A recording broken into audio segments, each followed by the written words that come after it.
반갑습니다. 예, 그럼 지금부터 서울대학교 사회과학대학과 아시아연구소가 공동으로 주최하는 초청 특강 세계를 래프 만에 시작하도록 하겠습니다. 박수 치셔도 됩니다.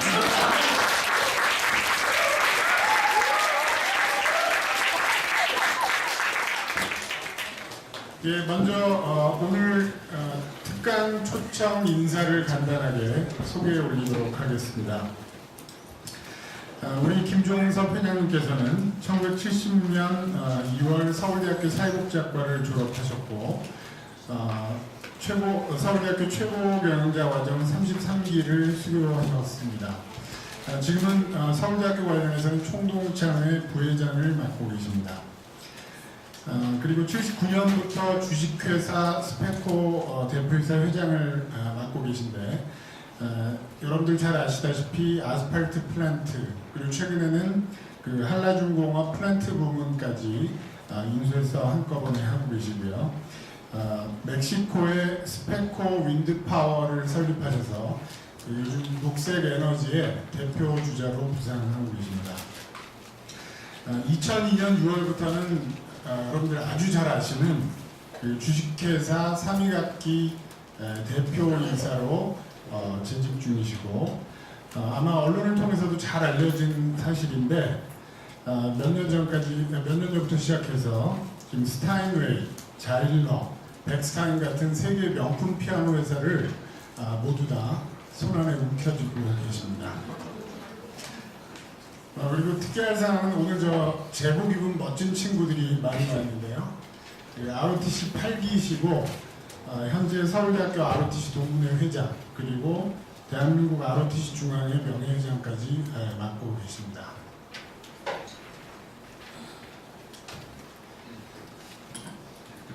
한 가지 그 광고 말씀 겸 소개 말씀을 덧붙이도록 하겠습니다. 우리 김종섭 회장님께서 최근까지 서울대에 20억을 쾌척해 주셨는데 그 중에 10억에 대한 이식금 5천만 원으로 서울대학교 학부생들을 위한 그 리더십 프로그램에 사용할 수 있도록 그렇게 배려를 해주고 계십니다. 그래서 JS킴 펠로우십이라는 명칭하에 학부 학생들이 그 세계적인 지도자로 성장할 수 있도록 한편으로는 그 해외 봉사 그리고 또 한편으로는 국제기구나 그 서스테이너블 경영을 실천하고 있는 유수 기업들에 대한 인턴 프로그램 참가를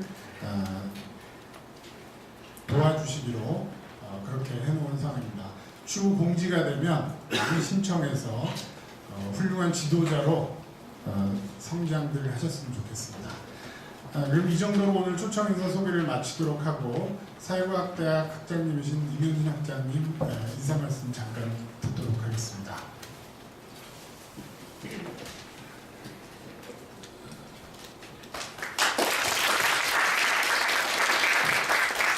여러분 안녕하십니까. 오늘은 우리가 평소에 존경해 가졌던 김종섭 회장님을 모셨습니다.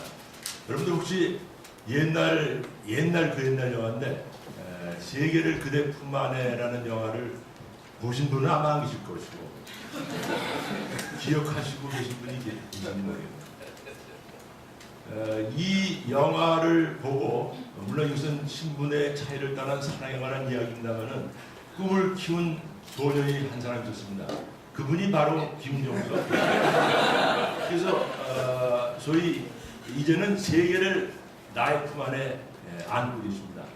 여러분들 잘 아시죠? 스페코를 창립하셔서 어려운 가운데도 꿋꿋하게 이끌어 오셨습니다만 그 위에 소위 방금 안상수 선생님께 소개에 올린 대로 소위 3위학기를 인수하시고 그 다음에 스타인웨이, 자일러, 백스타인을 인수하셔가지고 지금은 아마 세계 피아노 시장의 상당 부분을 점유하고 있다고 봅니다. 제가 기대하기로는 야마하도 좀 어떻게 우리가 한번 김 회장님께서 한번 더 품 안에 안으시면 어떨까요? 근데 제가 그 조선일보에 난 인터뷰 기사를 봤더니 피아노를 못 치시더라고요.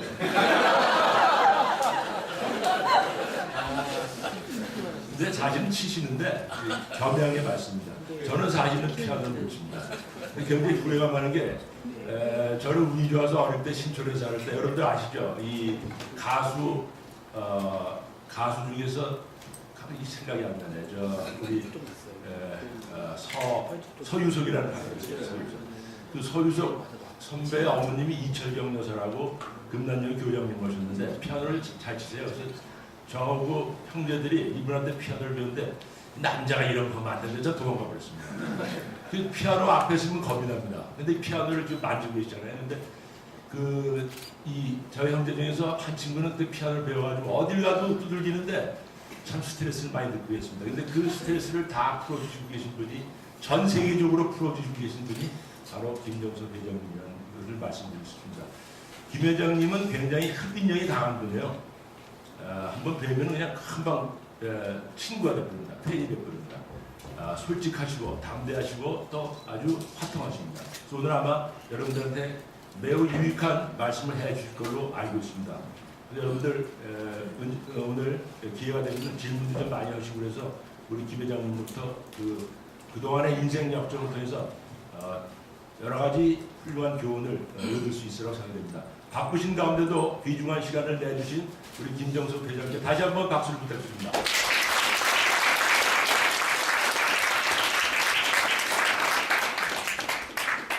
여러분 안녕하십니까, 김정석입니다.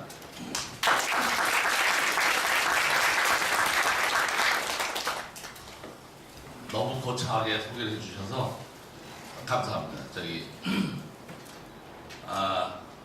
오늘 여러분들한테 강연이라고 그럽니까?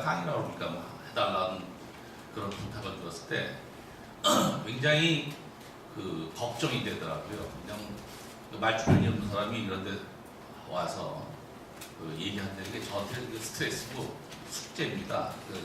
근데 오늘 하여튼 어쨌든 간에 여러분들 앞에 섰으니까 성의껏 제가 느낀 거를 기라성 같은 교수님들 밑에서 좋은 얘기를 많이 듣고 계시니까 오늘은 여러분들이 강의 시간에 못 듣는 그런 얘기를 중심으로 한번 얘기를 해볼까 합니다. 저는 66학번으로 들어와서 사회복지학과를 다녔습니다. 사회복지학과 자랑을 좀 하면 제 인생에 잘 선택한 것 중에 하나가 사회복지학과를 들어갔던 게 아닌가 생각합니다. 사실은 제 동생이 핸디캡이라 평소에 그런 걸 느끼고 있다가 여러분들 마찬가지겠습니다. 과 선택할 때 과를 심각하게 선택하는 경우는 좀 적은 것 같아요. 우리 때 진짜 서울대학교 붙고 보자. 근데 과를 고르다 보니까 선생님이 사회복지학과 얘기를 하시는데 신학문이라고 그러고 그럴 듯해요. 그럼 이과는 응시만 하면 붙습니까? 너 여기 가면 100% 붙을 거야. 그러시더라고요. 그래서 다시 응시를 했는데 1학년 때 실습이라고 다녔는데 대한민국의 66년도가 지금부터 45년 전이죠. 45년 전에 실정이 어떻겠느냐. 여기 다 태어나지 않은 분들이니까 한번 상상을 해보세요. 중국이 우리보다 몇 년 뒤졌습니까? 한 20년? 15년? 그죠? 20년. 베트남이 몇 년 뒤졌습니까? 30년? 35년? 그럼 45년 전이라면 지금 베트남보다도 못 살 때죠. 그죠? 그런데 이 사회복지기관이라는 게 다녀보니까 하여튼 저는 평생 태어나서 원 없이 불쌍하고 가난한 사람들을 많이 봤습니다. 그때 그 1년 동안 본 게 평생 뇌리 속에 남아서 저는 죽었다 깨도 이 사회사업을 못하겠다 그렇게 생각을 했어요. 왜? 참 어려운 환경에서 장애인들, 정바가, 소년원, 정신병원 한없이 돌아다니는데 난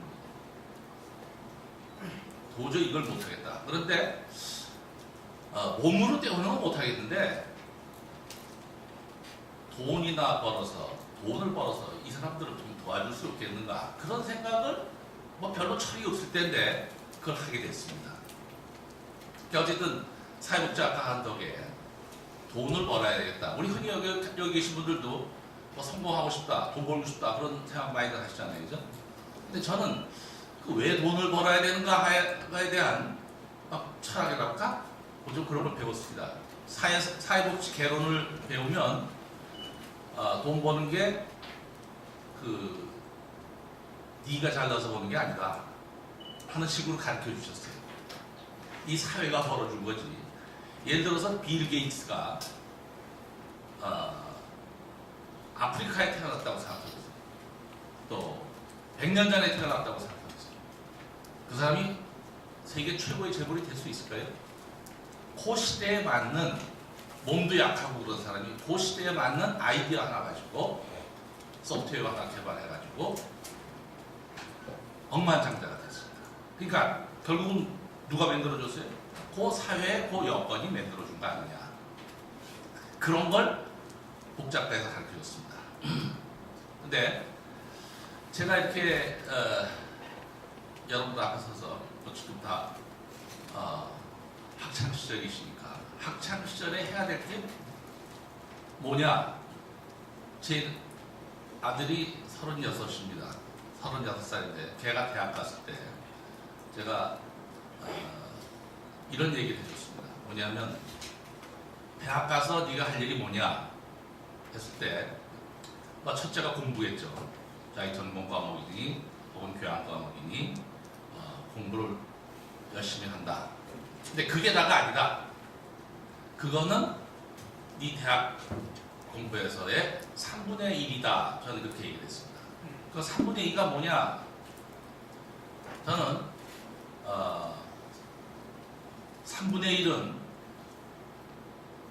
친구를 사귀고 교류의 폭을 넓히고 시야를 넓히는 거다. 그게 뭐냐? 학교에서의 서클 활동이다. 저는 이렇게 생각합니다. 여기 ROTC 후보생도 와 있지만 ROTC를 하는 것도 저도 ROTC 했습니다. ROTC 하는 것도 그거의 일환이고 제 인생에 큰 도움이 됐던 게 대학교에서 제가 적십자 클럽을 했습니다. 대학 적십자 활동을 했는데 그때 친구들이 지금까지 만납니다. 다 과를 떠나서 서클 활동을 하기 때문에 사회학과다, 정치과, 허다못해 간호학과 여기 여학생들 많은데 우리 때는 여학생들이 별로 없었어요. 서울대학교에 여학생들이 별로 없는데 물리대의 영문과, 불문과 여학생들은 다 우리 서클에 들어왔습니다. 그러니까 어떻게 되겠어요? 분위기가 좋았죠? 그러니까 남들이 다 부러워하는 서클 활동을 했습니다. 그 다음에 또 3분의 1이 뭐냐? 여학생 얘기가 나왔으니까 연애를 하는 거다 그러겠습니다. 저는 원 없이 연애했습니다. 원 없이 여학생을 사귀었어요. 1학년 겨울방학 때 만나가지고 같은 클래스메이트 영문과 여학생이었는데 졸업할 때까지. 근데 이러한 세 가지가 흔히 해서 수춘텐, 드링캔, 우트, 리벳 이때 그랬죠. 대학교는 난 공부만 하는 건 반대입니다. 여러분들이 즐겁게 학창생활을 다양하게 그렇게 보내셔야 되는 게 아니겠느냐. 지금은 여학생들 숫자가 외교관은 반, 법관들도 반이 여학생이라고 하는데 우리 때는 여학생들이 참 적은데 이제 우먼 파워가 커지는 그런 세상입니다. 그래서 다양한 대학 활동을 하시는 것이 장래를 위해서 좋은 거 아닌가. 또 그런 의미에서 이 사회과학대학이 대학 중의 대학이다. 우리 사회 때는 물리과 대학이 대학 중의 대학이다 그랬습니다.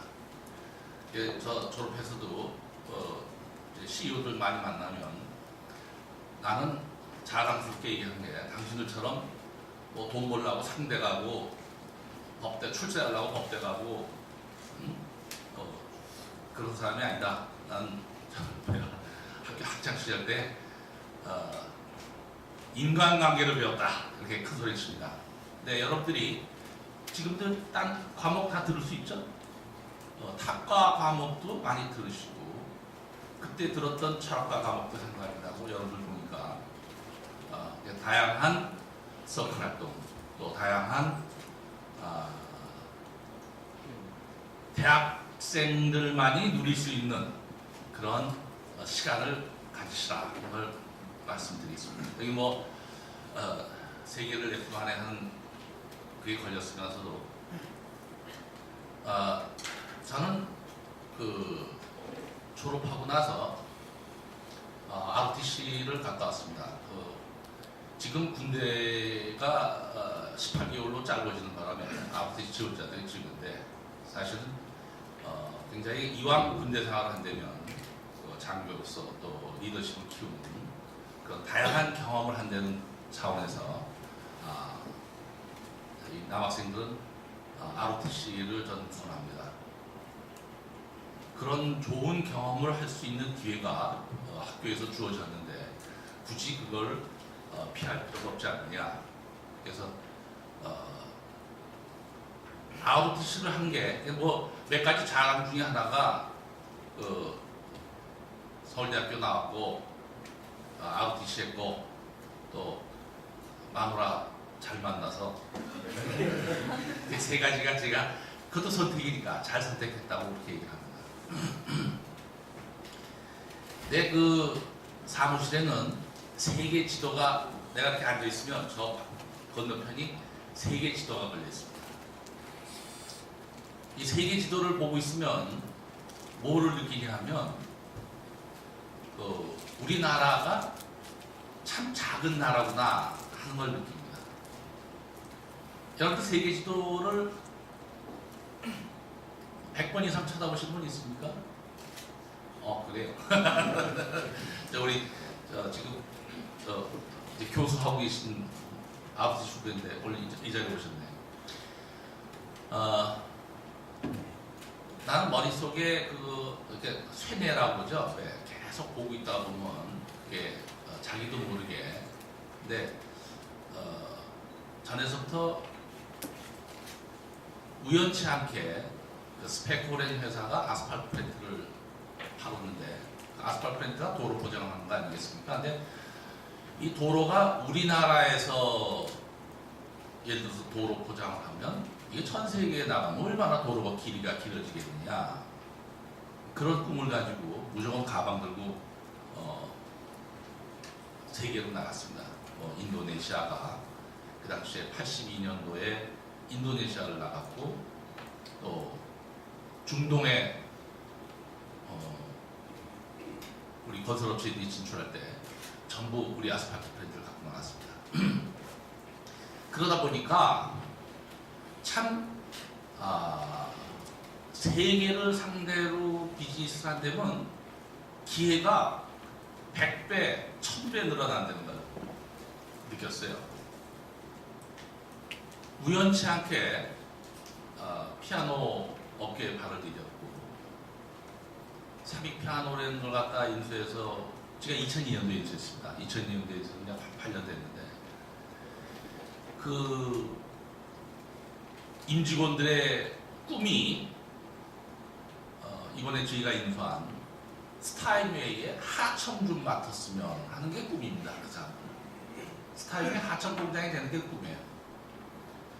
근데 저는 어떻게 그 세계를 그대 품 안에라는 영화 얘기를 하셨지만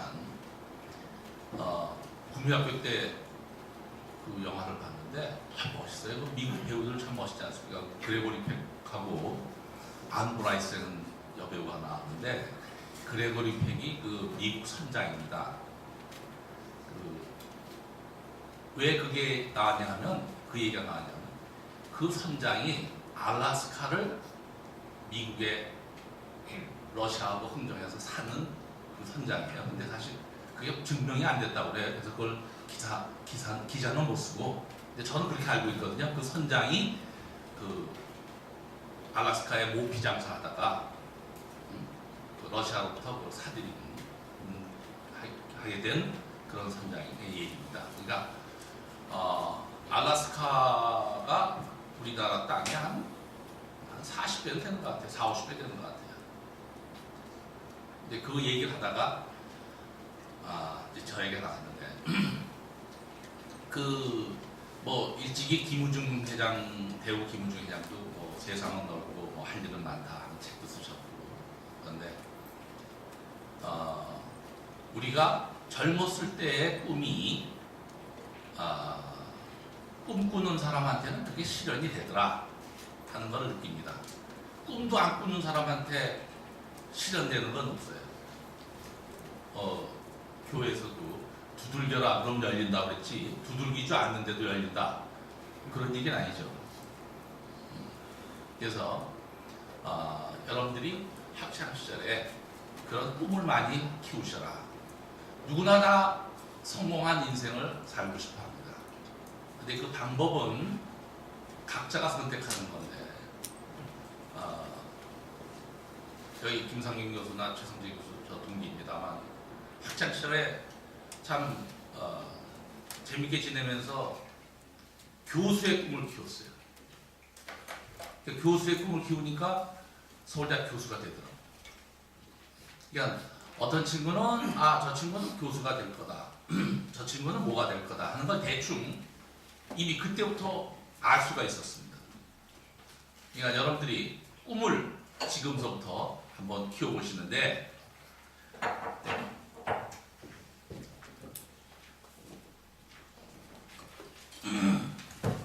이왕이면 벽을 넘는, 이왕이면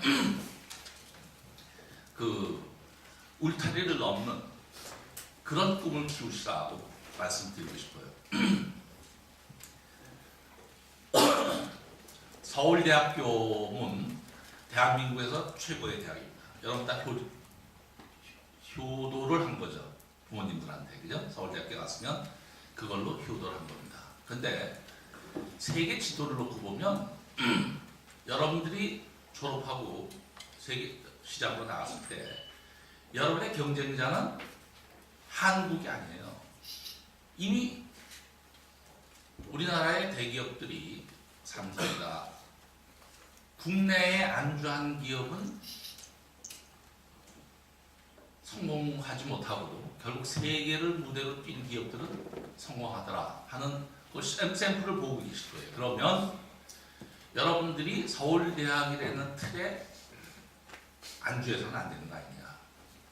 세계에서 세계 대학생들하고 경쟁을 할 때 여러분들의 위치가 어디냐 하는 걸 한번 생각해 보시고 책을 읽고 꿈을 키우실 때 좀 더 폭넓은 그런 엉뚱할 수도 있다고 할 정도의 꿈을 키워보시고, 또 차근차근 지금서부터 뭐 그게 꿈꾼다고 갑자기 이루어지는 건 아닐 테니까 한 단계 한 단계 차근차근 이루면 이루어지지 않느냐. 제가 느끼는 거는 저는 조그만 중소기업으로 시작을 했습니다. 근데 처음에는 뭐 매출액이 무슨 몇천억이 되고 뭐 조가 되고 그런 기사들을 볼 때, 그런 회사들을 볼 때, 야, 저걸 내가 언제, 나는 조그만 중소기업을 일궈가지고 뭐 100억 남기기도 바쁜데 저 1000억 조 단위를 갖다가 매출하나, 그렇게 생각을 했어요. 근데 이게 눈동이 눈사람 굴리면 한 번 이렇게 처음이 힘들지 점점 한 바퀴 굴릴 때마다 엄청난 양이 늘어나지 않습니까? 똑같이 기업도 그렇더라고요.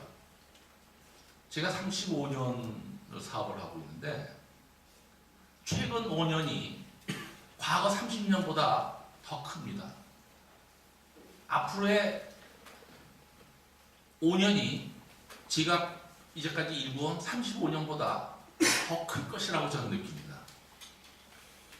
지갑금전에 한 7천억 하는데 3년, 5년 후에는 한 2조를 할 수 있을 것 같아요.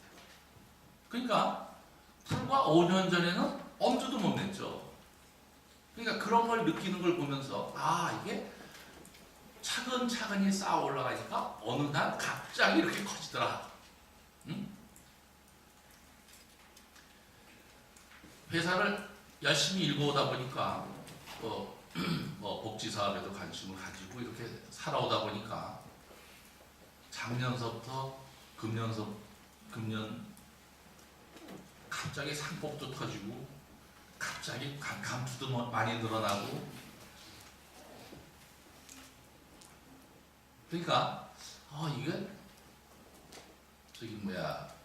감히 내가 생각하지 못했던 분들이 나한테 그걸 물려주시겠다고 연락이 오는 그런 상황이 벌어지니까 저도 사실 당황하고 있습니다. 근데 어쨌든 그 벽을 항상 저는 벽을 의식하지 않았어요. 이게 무한대다. 이건 당연히 어떤 울타리 안에서 생각하는 사람하고 그 폭을 넓힌 사람하고의 차이가 아니냐 이렇게 생각합니다. 여러분들이 뭘 원하는지를 몰라서 그냥 내가 생각하는 것 몇 가지만 더 말씀드리고 질문을 받겠습니다.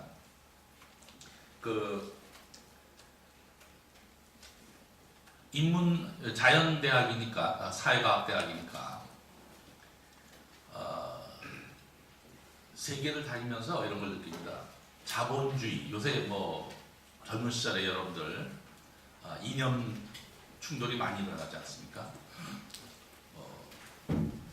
사회주의가 좋다, 자본주의가 나쁘다, 뭐 좋다, 뭐 어쩌다, 공산주의가 어떻다, 뭐 항상 좌파다, 우파다 이런 얘기들을 많이 합니다. 근데 내가 사업하면서 돌아다니는 거로는 자본주의도 문제가 있고 사회주의, 공산주의 다 문제가 있습니다. 난 여기 유능한 그 사회과학대학 학도가 나와서 새로운 이즘을 하나 만들었으면 좋겠어요. 자본주의도 아니고 사회주의도 아니고 공산주의도 아니고 그런 틀에 우리가 얽매 있으면 안 되지 않느냐.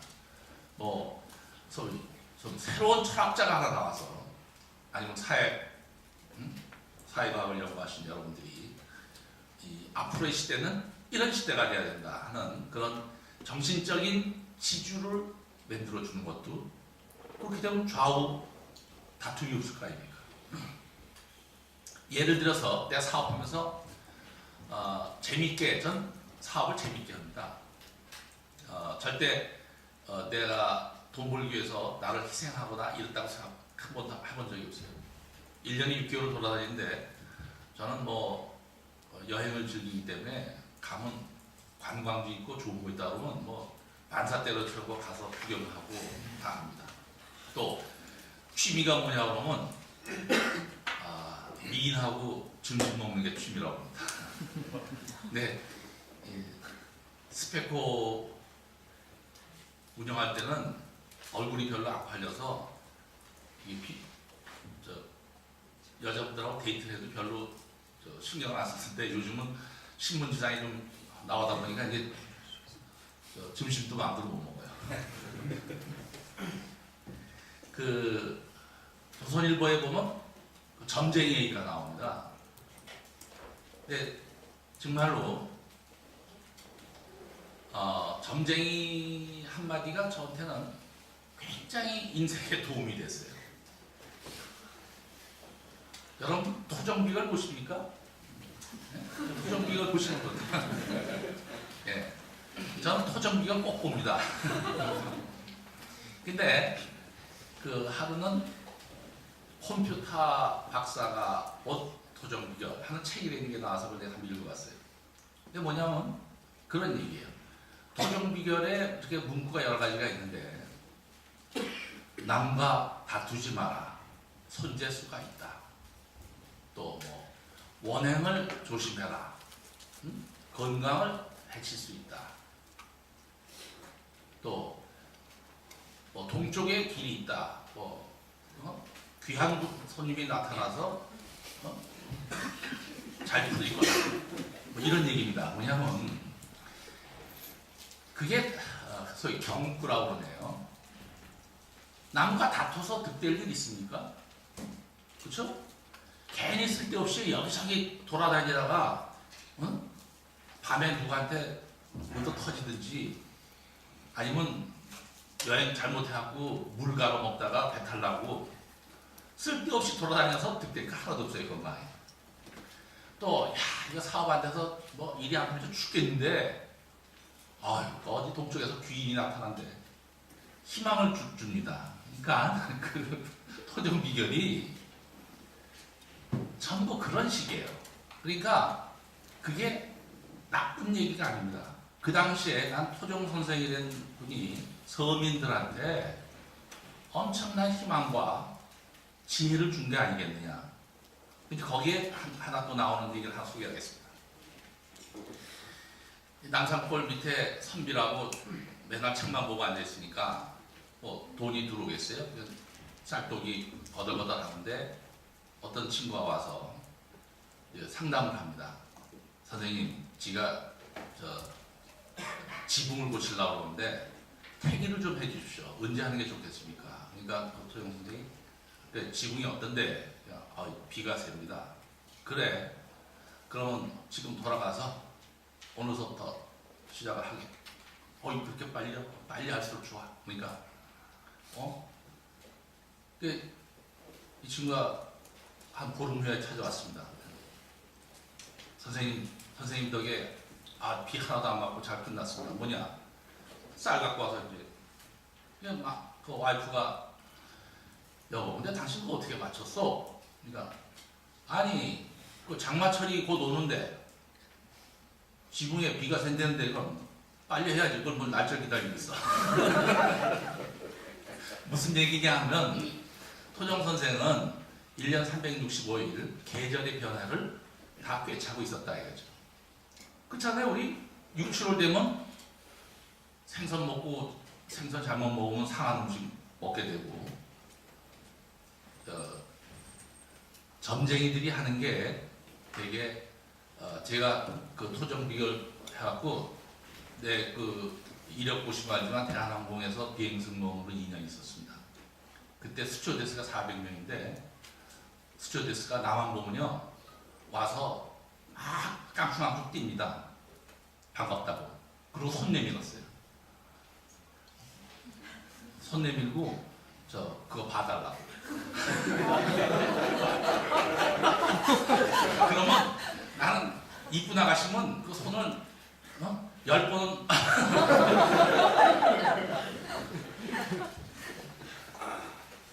근데 그것도 배우니까 재밌더라고요. 뭐냐면 여자가 호랭이 띠인데 생일이 언제냐?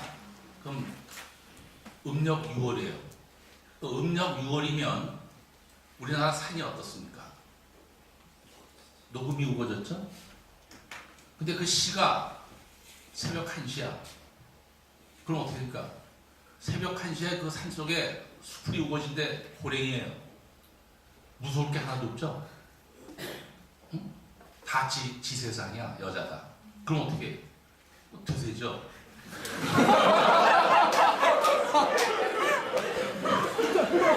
근데 같은 호랭이가 12월 호랭이에요. 음력 12월이면 양력 1월달인데 그 산에 나뭇잎 다 떨어지고 눈이 키만큼 쌓였는데 먹을 것도 없고 그렇죠? 세상에 보이는 게 하얀 물밖에 없는데 그럼 뭐 힘 다 빠지고 비실비실거리는 그런 호랭이에요. 그렇게 비유를 하더라고. 그 자기 시보 그러잖아요. 왜? 응? 그냥 흔히 얘기해서 돼지띠가 좋다 그럽니다. 왜? 돼지는 아무나 잘 먹으니까. 닭띠는 뭐냐? 닭띠는 왜 쌀게 쪄서 다 흐트러뜨린다고 하잖아요. 이제 그런 식으로 그걸 점쟁이들이 보는데 그런 얘기를 해주면요 싫어할 사람 있을까요? 근데 거기에 또 요령이 하나 있습니다. 저는 그 조카들이고 이제 슬픈 부분은 꼭 해주는 얘기가 있습니다. 중학교생, 국민학교에 너 일로 와봐. 손꼽 내놔봐. 야, 넌 크게 되겠는데? 너 공부 열심히 하고 부모님 말씀 잘 들어라. 너 앞으로 크게 되겠다. 응? 근데 여러분 공부 열심히 하고 부모님 말씀 잘 듣는 친구 잘 못 되는 애 있을까요? 그게 덕담입니다. 그러니까 그런 덕담은 해줄수록 좋죠. 근데 제가 그 덕담을 어느 스님이 나 중학교 고등학교 때 이상하게 길에서 3번 만났어요. 근데 나를 똑같이 했습니다. 근데 그 스님한테 배운 거예요. 너 손 내놔봐. 중학교 1학년 때 야 이놈 잘 되겠는데? 너만 열심히 해 공부. 근데 그런 겁니다. 그러니까 생활의 지혜. 제가 말씀드리는 거는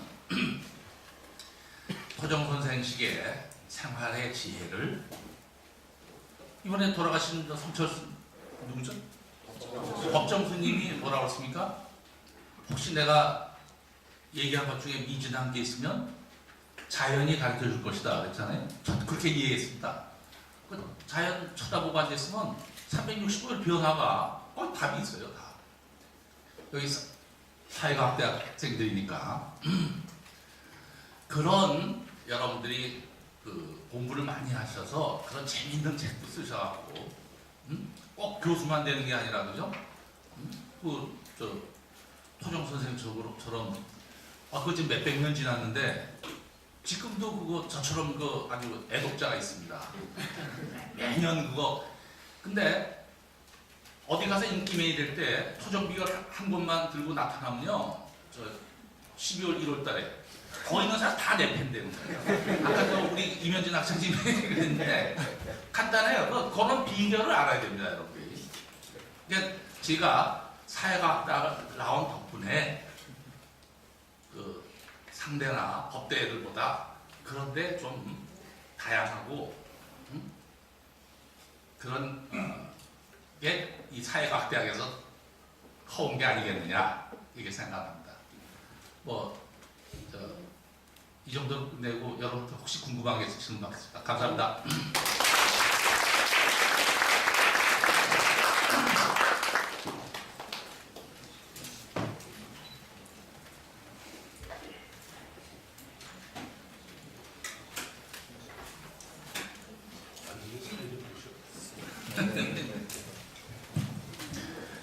예, 말씀을 굉장히 재밌게 해주셔가지고 다들 감동 먹은.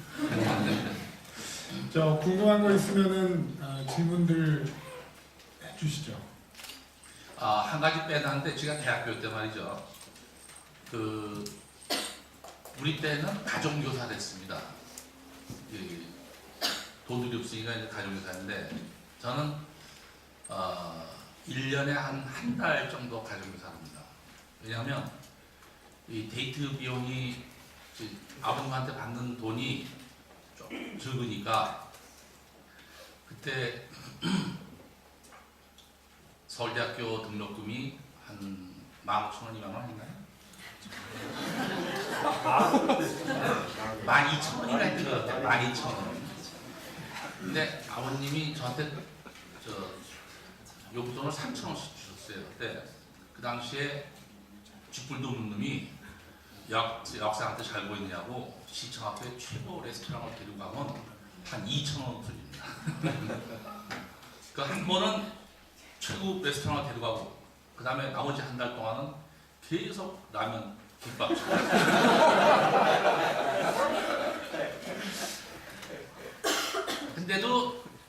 그런데도 부족하니까 그럴 때 이제 가정교사 갔다든지 그랬는데 이 가정교사 한 달 해보니까 너무 재미가 없는 거예요. 왜? 학생 녀석은 뭐 공부하기 싫어 죽겠는데 부모가 공부하라고 그러니까 갖다 앉혀놨는데 이놈 가르쳐도 별로 흥미도 없고 나도 용돈 떨어져서 학비 벌으라고 하는 거고 그러니까 서로가 그래서 그때 뭘 했냐면 미팅 알선업을 했습니다. 우리 사회복지학과 10명이고 심리학과도 10명, 사회학과 20명, 정치학과, 외교학과 20명, 국문과 20명 이렇게 했는데 미팅을 할 수가 없어요. 그때는 여학생이 적어갖고 그 이대니 뭐 이렇게 가서 미팅을 해야 되는데 그래서 30명은 돼야지 뭐가 되잖아요. 뭐 국문과나 뭐 좀 비리비리한 애들 다들 얌전하게 공부만 하다 돌아와갖고 그런 걸 할 줄 모르니까 그래서 제가 그 이대 가서 야 우리 물리대하고 하자. 그럼 그쪽에 30명, 우리 30명 해서 그때 이제 교세관 같은 그런 장소를 빌려가지고 그 조선일보에 나옵니다. 근데 우리 1년 선배 주중대사도 하고 대통령 외교 수석도 하고 하던 의전 수석 하던 김하중 씨가 그때 중국과 2학년이었는데 엑스타스라고 이 밴드를 했어요. 밴드. 근데 우리 아주 단골 게스트로 와서 밴드를 했어요. 근데 그걸 하면요 그 표를 팔아서 빌려서 이렇게 하면 한 달 가정교사 하는 게 비용이 나왔어요. 왜냐하면 이 여학생들도 다 얌전하고 남자분들도 얌전하니까 뭘 먹질 않아요. 뭐 앞에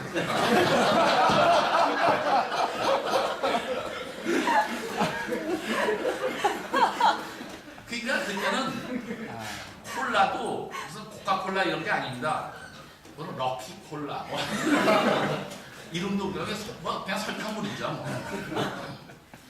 처음에는 푸짐하게 갖다 놨더니 나중에 하나도 안 먹었어. 뭐 과일도 안 먹고 뭐 과자도 안 먹고 점점 주니까 어떻게 수익률이 점점 올라가요. 제가 10번을 했습니다. 나중에는 이제 고등학교 친구들이 연대 다니고 뭐 이런 애들이 용역이 들어옵니다. 야, 거짓말. 물리대를 떠나서 그래서 뭐 연대 가서도 연대 빠지라고도 하고 제가 사회 봤습니다. 사회. 그런 식으로 좀 생각 자체가 조금은 틀을 깼던 것 같아요. 그래서 제가 사업을 하면서 느낀 게 딴 사람들이 저보고 그럽니다. 어떻게 그런 생각을 하느냐. 이게 뭐 어떤 문제가 생겼을 때 그걸 솔루션을 얘기를 할 때 이렇게 하자 그러면 모두들 참 김 회장은 말이야 아주 아이디어가 무궁무진해 이런 얘기를 하는데 그런 것이 사실은 대학교 때부터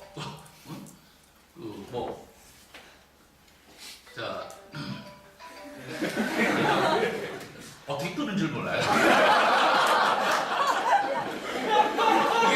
이게 좋다고 해서 뭐 아이팟 가긴 하는데 누르지만 알지.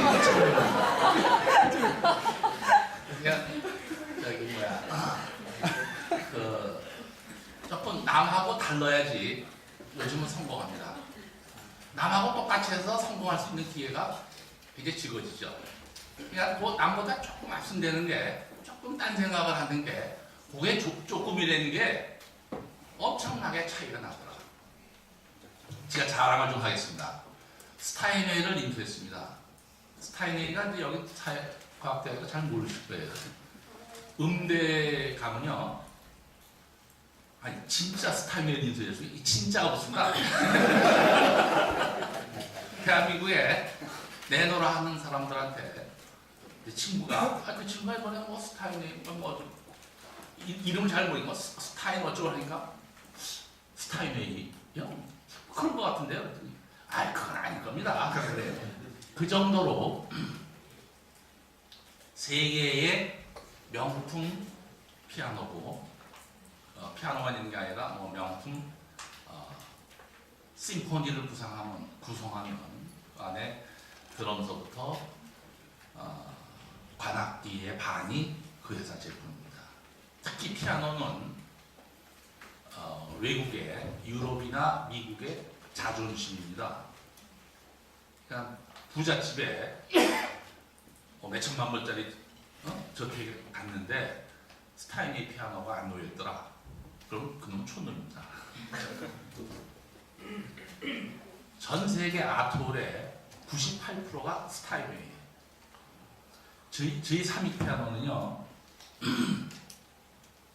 공짜로 갖다 줘도 갖고 나가거나 안 놔줍니다. 놔주질 않아요.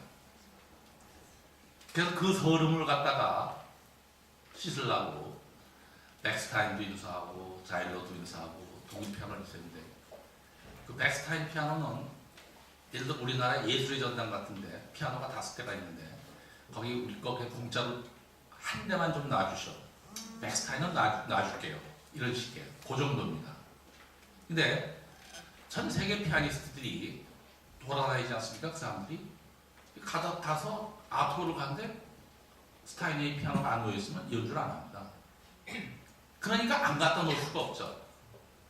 야마하가 아까 얘기하신 야마하가 유명합니다. 근데 그거는 자동차로 얘기하면 렉서스입니다. 페라리는 흔히 우리가 얘기해서 벤츠나 페라리, 롤스로이스, 그건 렉서스하고는 어떻습니까? 다르죠? 근데 이 스타인웨이는 자동차로 얘기하면 페라리, 롤스로이스, 벤츠, 아우디 다 합쳐놓은 겁니다. 뭐냐? 경쟁자가 없습니다. 전 세계 경쟁자가 없으니까 98%인데 무슨 경쟁자가 있습니까? 일본에 저 몇 개 연주홀에 스타인웨이가 3대 놓여 있으면 야마 한두 대 놓여 있는 겁니다. 또 뭐 오스트리아의 베젠도프라고 유명한 데가 있는데 오스트리아 그쪽에 뭐 그런 식으로 그냥 곁다리로 한두 대 놓여 있는 거지. 그래서 사실은 저 개인적으로는 대단한 영광이고 한국의 국격이 높아졌다. 왜? 이렇게 세계 1등 제품을 갖고 있는 게 저는 없다고 생각합니다. 삼성이 1등 제품으로 하지만 사실은 이거 어떻게 끝나? 저기 뭐야? 그 삼성이 경쟁자가 있잖아요, 그죠? 뭐 노키아도 있고 뭐저 소니도 있고 다 경쟁자들 있죠. 근데 문제가 뭐냐? 자랑을 하고 싶은데 루비토인이 크리스찬 디오를 중국 업체가 인수했다. 그럼 어떻게 됩니까? 잘못하면 명성에 금이 가죠. 더 심하게 얘기해서 뭐 베트남 업체가 뭐 인수했다. 그러면 이거 뭐 완전히 그래서 사실은 굉장히 조심스럽게 어프로치를 하고 있습니다. 근데 어쨌든 제가 이번에 이제 악기 전시회가 LA에서 1월달에 있었고 지난달에 프랑크푸르트에서 있었는데 전시장을 돌아다니면 옛날하고는 좀 분위기가 다릅니다. 소위 악기 업계에 거물이 돼 있으니까 기분이 좋죠. 그냥 제가 아직 뭐 스타인웨이 회장 타이틀을 안 갖고 있고 그냥 이사로만 등재가 돼 있으면서 스타인웨이 회장이 그 악기 전시장에 나타나면 다들 저 스타인웨이 회장 왔다 이 정도입니다. 그러니까 저는 아까 소리에 말씀드린 대로 어떻게 이런 기회가 나한테 왔느냐 했을 때에 스타인웨이를 이용해서 세계적인 사회복지 사업을 펼치라고 이런 기회가 나한테 온 게 아니냐 이렇게 생각합니다. 뭐냐면 저는 아이디어맨이죠. 그러니까 세계 아티스트들을 전부 내가 프로그램 짜는데 동원할 수 있겠다 이런 생각이 듭니다. 뭐 조수미 그럼 유명하고 조수미를 한번 동원하려면 뭐 억 단위가 들어가지 않습니까? 근데 저는 제가 앞으로 사회복지 사업을 전세적으로 펼치는데 세계적인 오케스트라나 피아니스트들을 그냥 프리로, 왜? 그 사람들은 도네이션 프로그램이라고 하면 아주 뭐 적극적으로 참여하니까, 그죠? 조금 그래서 이제부터는 프로그램만 잘 개발하면 모든 걸 다 할 수 있다. 또 하나 꿈이 있다면 또 이제 클래식계를 점유했으니까 저희가 기타도 나옵니다. 저희 삼익에서 기타도 참 잘 만듭니다. 여기 뭐 기타 하시는 분들 있지만 모르나 세계적인 팬더다, 깁슨, 알바네스 뭐 이런 회사들이 저희한테 OEM을 주고 있습니다. 근데 OEM으로 만족하면 안 되죠. 이제 그 회사를 인수하면 전 세계 딴 나라들의 또 대우가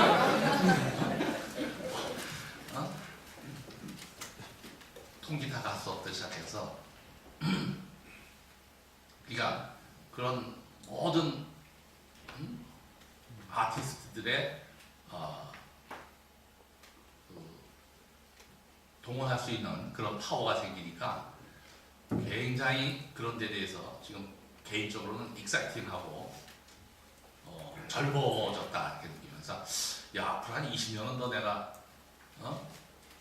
근데 벽을 넘으라고 그랬잖아요. 그래서 우리나라에서 100만 원이면 여러분 장학금 줘도 이렇게 반가워하지 않는다고 그래요. 100만 원 장학금 받으면 저 심하게 얘기하면 50만 원 장학금 주니까 친구들 등살에 술 사라고 자꾸 술 먹고 나이가 없어졌다 뭐 이런 얘기 들리는데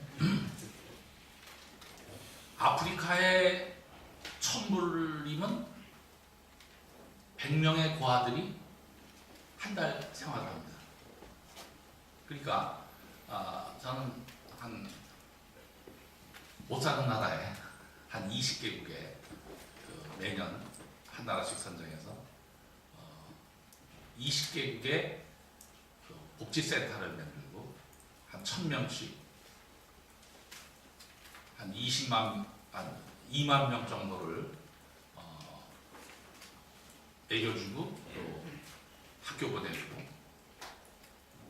훌륭한 교육을 받을 수 있는 그런 계기를 만들 수 있는 툴이 생겼다 이렇게 생각하고 굉장히 익사이팅합니다. 오늘 너무 지저랑 많이 했나요?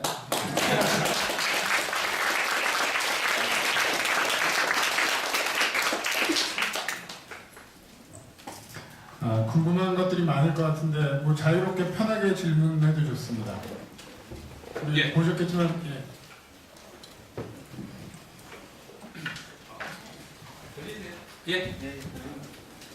저는 졸업생인데요. 아 그래?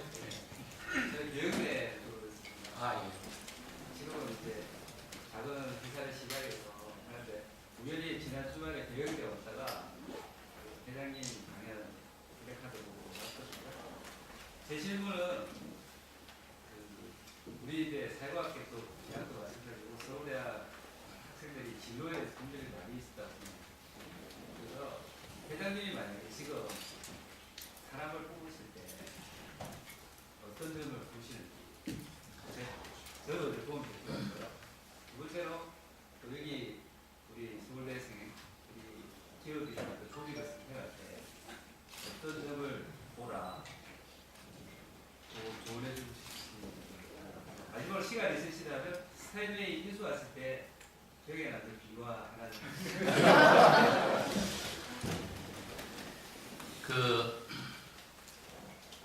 좋은 질문이신데 또 제 자랑 좀 하겠습니다. 제가 입사 면접을 2번 했는데요. 한 번은 YH 무역이라고 그 당시에 가발 회사로 아주 신흥 잘 나가는 회사였습니다. 영동에 있는 그 사무실에 가서 인터뷰를 했는데 저는 무역부로 들어간 줄 알고 인터뷰를 했는데 거기 앉아 계신 분이 한 분이 말이죠. 9시 뭐 소대장 몇 명 데리고 있었냐 뭐 자기 날 공장으로 끌고 내려갔어요. 면목동에. 근데 너무 잘 보여서 공장으로 갔습니다. 리더십이 있게 생겼다고 그래갖고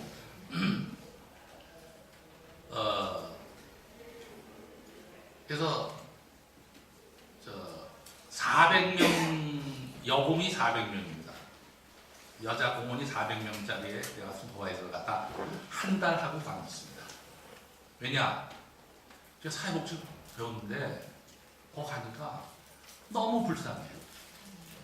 그 당시에 여공들이. 그래서 보름 만에 그 400명 중에 한 80명을 봉급을 30%를 올리겠다고 했습니다. 공장장이 깜짝 놀라고 말이죠. 넌 심사원들이 정신이냐? 아니 이걸 그렇게 해야지 이 불량률도 줄고 합니다. 그래서 진짜로 그 한 달 동안에 저는 그 회사에 그 당시에 1년 내에 한 6억을 벌어줬습니다. 그때 지봉급이 35,000원이었어요. 근데 내가 한 달 동안에 6억을 벌어줬습니다. 왜? 프로세스가 이렇게 있는데 분량이 왜 나는지를 갖다가 전체를 볼 줄 알아야지 그걸 하지 한 군데만 봐서는 의미가 없습니다. 한 군데에서는 분량이 많이 나게끔 만들고 그걸 나중에 고치고 있고. 조금 더 설명드릴까요? 왜 그랬냐면 간단한 겁니다. 이 미싱으로 이 여자들 뭐 가발 쓰면 이렇게 안에 신 같은 게 들어가죠. 이렇게 그래서 골격을 만들고 거기다가 이제 이렇게 털을 인모를 박는 거 아닙니까? 근데 이거 스카치 테이프를 이렇게 붙이는데요. 그래 미싱을 막 한 다음에 맨 마지막에 이걸 띄어내요. 그 스카치 테이프가 아주 그냥 조각조각 됐을 거 아니에요. 핀세트로 이런 방에 여자들이 600명이 앉아 있더라고요. 근데 그게 전부 그거 띄는 거예요. 그 스카치 테이프를. 근데 거기서 분량률이 엄청 높습니다. 왜? 이걸 띄다가 미싱 줄을 딱 하면 그게 풀리잖아요. 미싱 박은 게 풀리니까.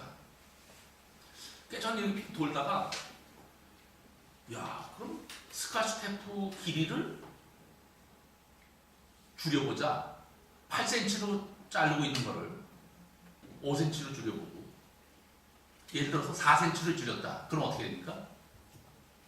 8cm를 4cm로 줄이면 이거 띄어내는데 600명이 300명이 줄죠. 분량률도 반으로 줄겠죠. 간단히 8cm를 3cm를 줄였습니다. 제가. 그러니까 뭐 분량률 확 떨어지죠. 인원 확 줄죠. 여자애들이 짤짤짤 하면서 탁탁 자르는 걸 잘합니다. 지금. 빨리 자르려니까 길어야지 빨리 자르잖아요. 그죠? 붙이는 사람도 편합니다. 8cm로 하면. 근데 그게 불량의 원인이니까 그걸 이렇게 주의 깊게 하려니까 한 사람이 해야 되고 두 사람이 하면 됩니다. 간단히 얘기하면. 고기에만. 그 당시에 스카치 테이프도요. 전부 수입품이에요. 엄청 비쌌습니다. 그거 한 롤 갖다가 주면요. 대한민국 사람 다 좋아했어요. 그 생산 담당 부장이 저를 공장을 끌고 간 사람이 전 잘 봤다고 면접에서 뭘 봤느냐? 그렇죠? 그런 거를 보는데 제가 이제 면접을 보는 입장이 됐지 않습니까? 그 한 달 사표 내고 관뒀습니다. 근데 그때 또 하나의 에피소드가 저녁을 뭐 야근을 합니다. 일이 워낙 바쁘니까 야근을 하는데 제가 소대장 경험이 있는 사람이니까 저녁을 안 먹으러 가고 거기 지켰어요. 얘네들은 어떻게 하느냐?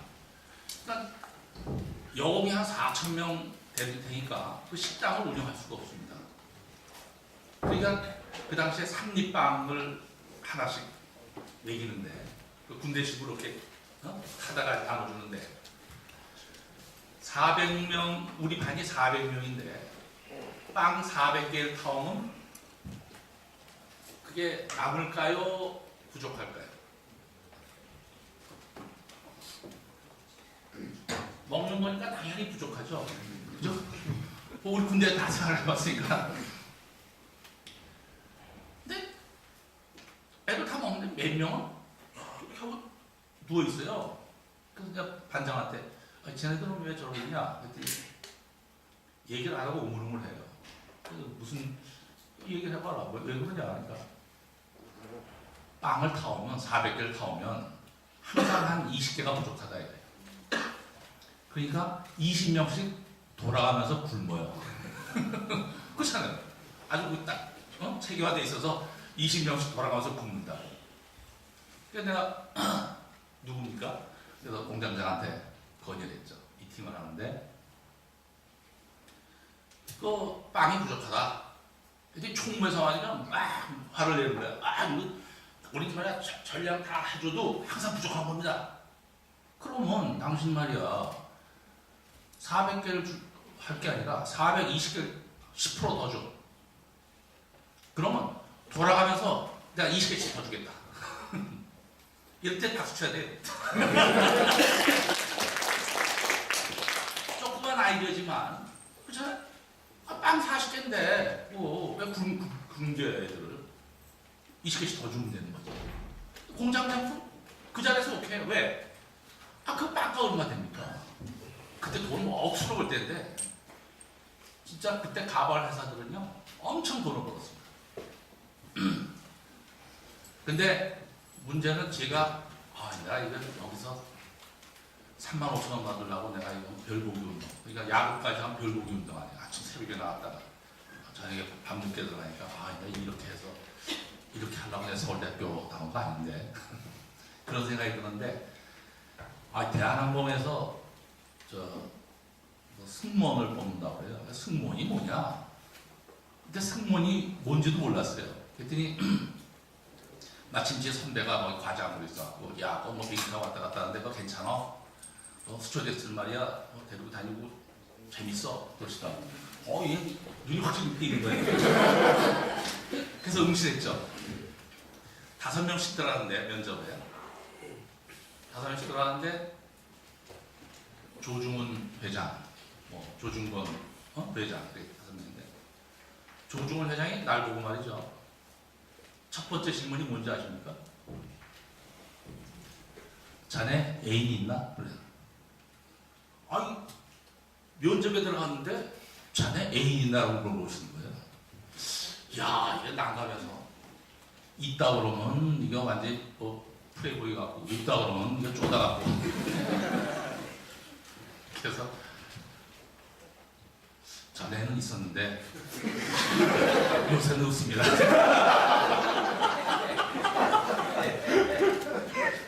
그게 어떻게 돼? 거기서 웃음판이 벌어졌어요.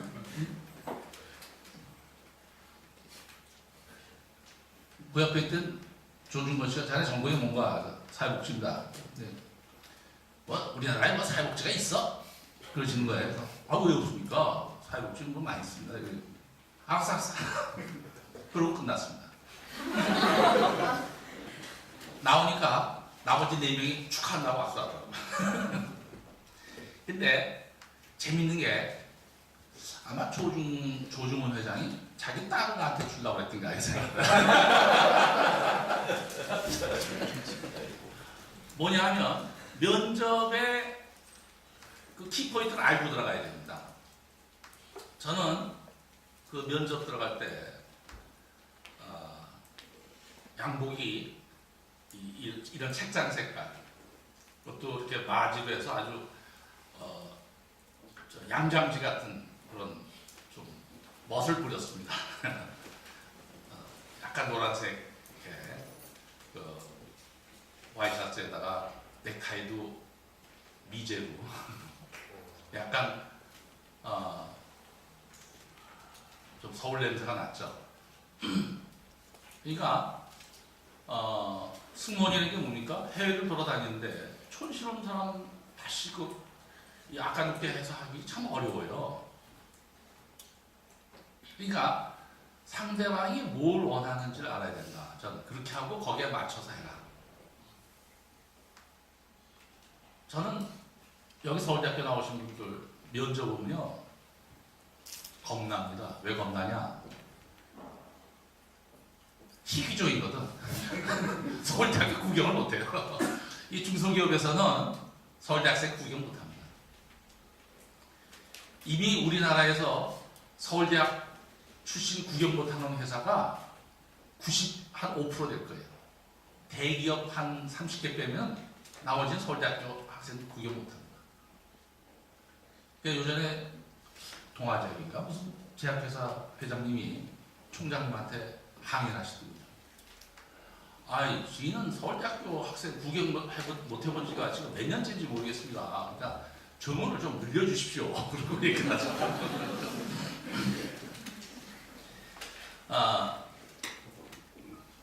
답이 되셨는지 모르겠는데, 분명히 그 회사에서 원하는 타입의 학생이 있습니다. 근데 우린 중소기업이다 보니까 제가 제일 좋아하는 답은 저도 서울대학 나오다 보니까 뭐 이름도 모르는 이상한 대학 나온 애들이 많아요. 그럼 너 우리 회사 왜 지원했냐? 그러면 예, 전 스페코를 갖다가 꿈의 회사로 생각하고 열심히 근무하려고 지원했습니다. 그래? 그 분명히 떨어지죠, 그런 애들은.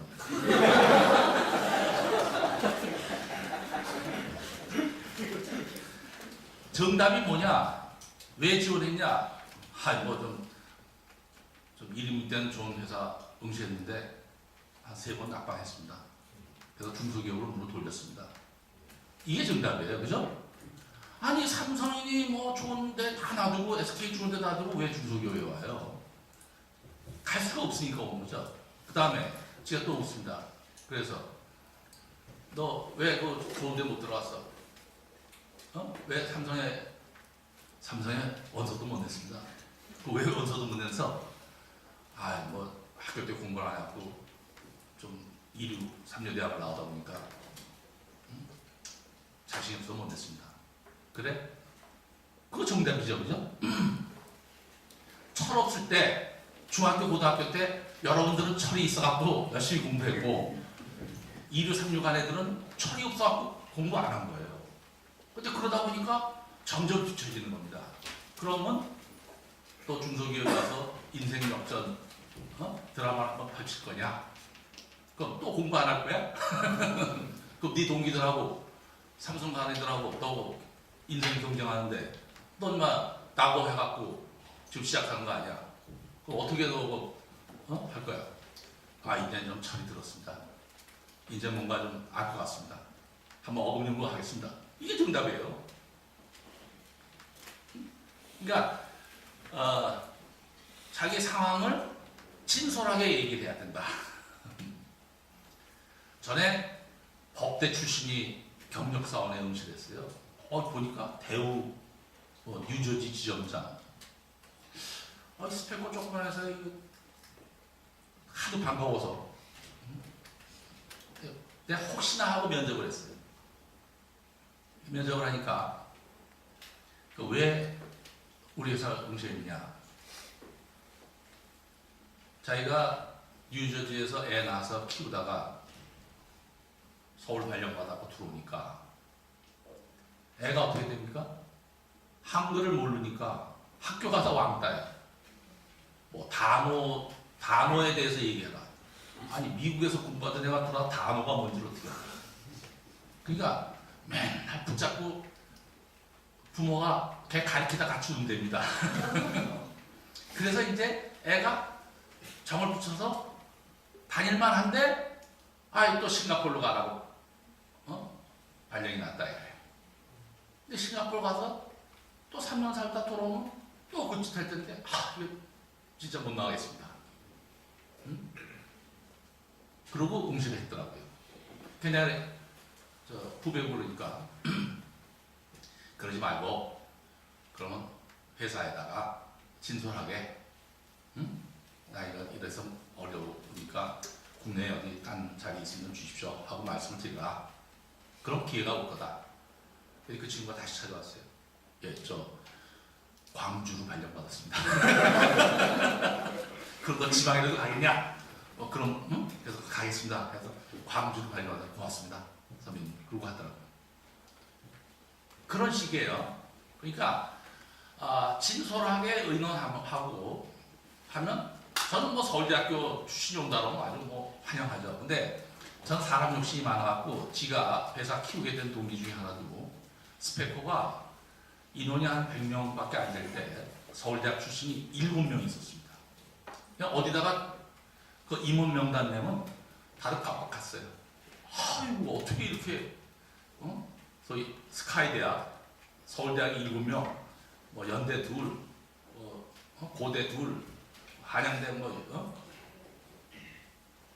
아주 질 좋은 친구들을 데리고 있어갖고 지금은 다 사장을 합니다. 그 친구들이 뭐 아까 멕시코 몽크로바 사장, 뭐 중국 사장, 인도네시아 사장.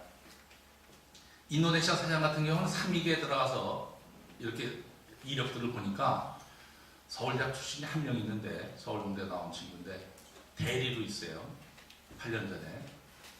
근데 애가 아주 괜찮아서 바로 진급을 시켜서 지금은 부사장으로 인도네시아 담당 사장입니다. 8년 만에. 그러니까 중소기업은 그런 재미가 있는 거예요. 응? 40살에 인도네시아 참입 사장이면 그 인도네시아 교민회에서는 그래도 그 교민회 나가면 목에 힘 줍니다. 한 3,000명, 인도네시아 3,000명 데리고 있으니까. 근데 아주 잘해요. 그래서 여러분들이 일단 뭐 서울대학 나온 사람이 직장 걱정들은 안 하리라고 보는데 자기 적성에 맞는 그걸 가시는데 아까 얘기대로 그쵸 이제는 인생을 여러분들 직장과 바꾸실 필요는 없고 재미있게 항상 인생